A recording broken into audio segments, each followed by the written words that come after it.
Greetings fellow tank commanders. In this video I'm going to be showing you a game that I played in the Pz.B2. This is a tier 4 German premium heavy tank with preferential matchmaking so that it only sees tanks of the same tier. The game I'm playing is a standard battle on Heilbronn with tier 4 as the top tier and 2 artillery on each team. The Pz.B2 is one of my favorite lower tier tanks. It's got really good armor considering that it only sees tier 4 enemies.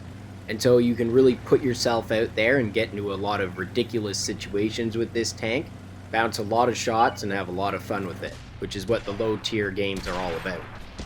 The Pz.B2 all around is a really good tank. You can bounce shots from all sides. Your gun has great all around stats for damage and penetration, rate of fire, accuracy and aim time. It also has a large ammo capacity and good mobility. This makes it a great tank to use for new players or experienced players. You can play both really aggressively or defensively. The Pz.B2 can handle it all pretty well.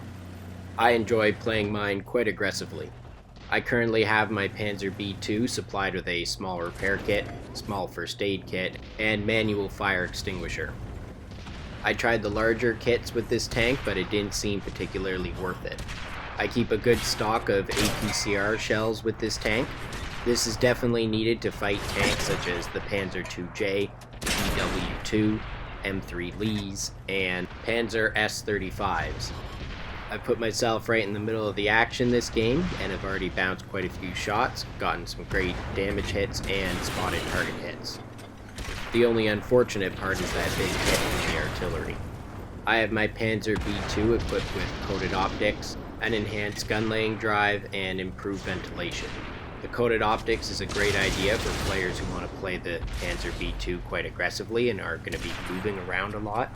The enhanced gun laying drive is good for me because I do a lot of peek-a-boom fighting. If the Pz.B2 could have a vertical stabilizer, I would choose that instead, but unfortunately it does not. The improved ventilation really isn't that important. You can sub it out for a toolbox if you're not trained with repair skills yet, or a spall liner is also a good idea. Now this is one of those ridiculous situations I was talking about earlier.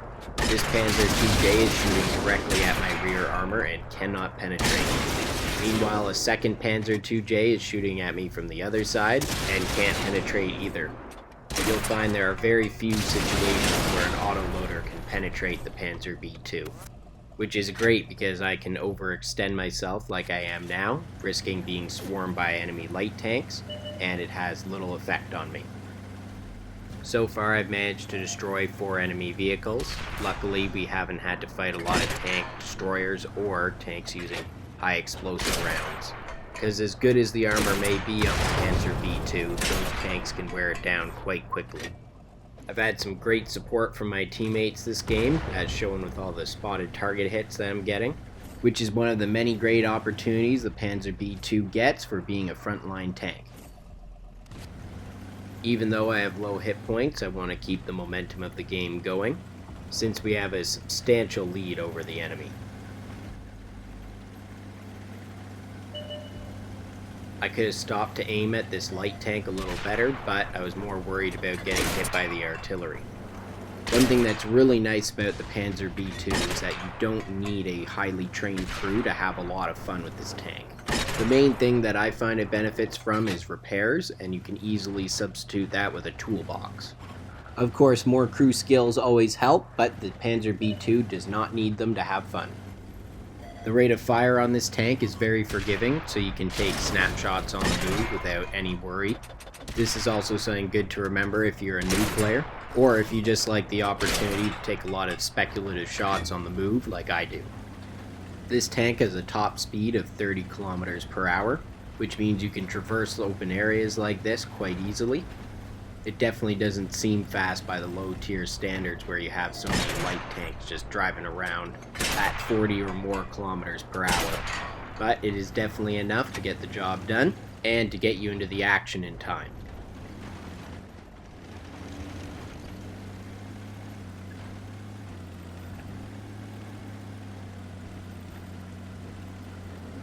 Now it's time for some sweet revenge on the artillery.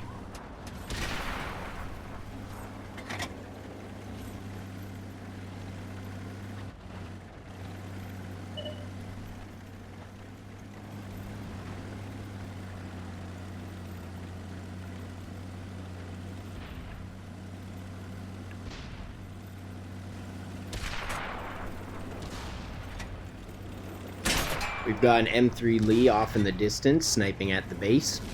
From this distance, it's unlikely he's able to see any of us, and we're not able to see him. This is pretty hilarious that we're all guessing shots at each other. I'm getting some luck with mine, but even if all of mine are hitting, they're not all going to penetrate, because the Pz.B2 does have a little bit of trouble penetrating the M3 Lee's front armor.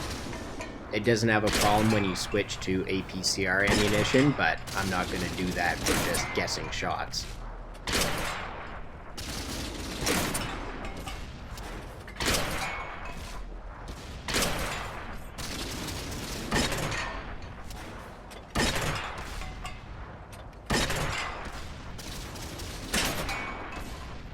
And we finally got him. Unfortunately, he was able to get one of my teammates before I was able to destroy him. Now, usually I like to leave the base and hunt down the remaining enemies, but that light tank specifically went to our base just to avoid us and hunt down the artillery. It's not worth it to leave the base and go try to hunt him down when he could be anywhere on the map.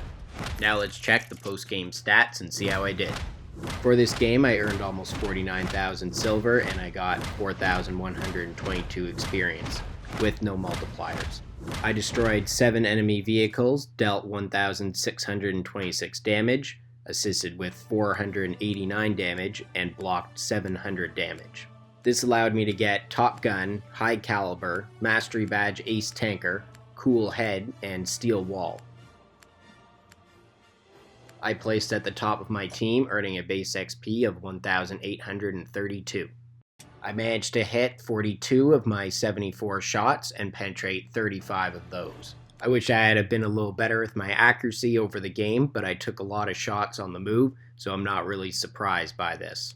In terms of crew and module damage to the enemy, I injured the driver on the M2 medium, destroyed the engine on the Su-26, I injured the driver in another M2 medium and on a Type 95. And finally, I damaged the engine on the M3 Stuart, which got away. Well, that's all for this game. I hope you enjoyed watching the Pz.B2 and its awesome potential for ridiculous games in the low tiers. Stay tuned for more awesome World of Tanks videos.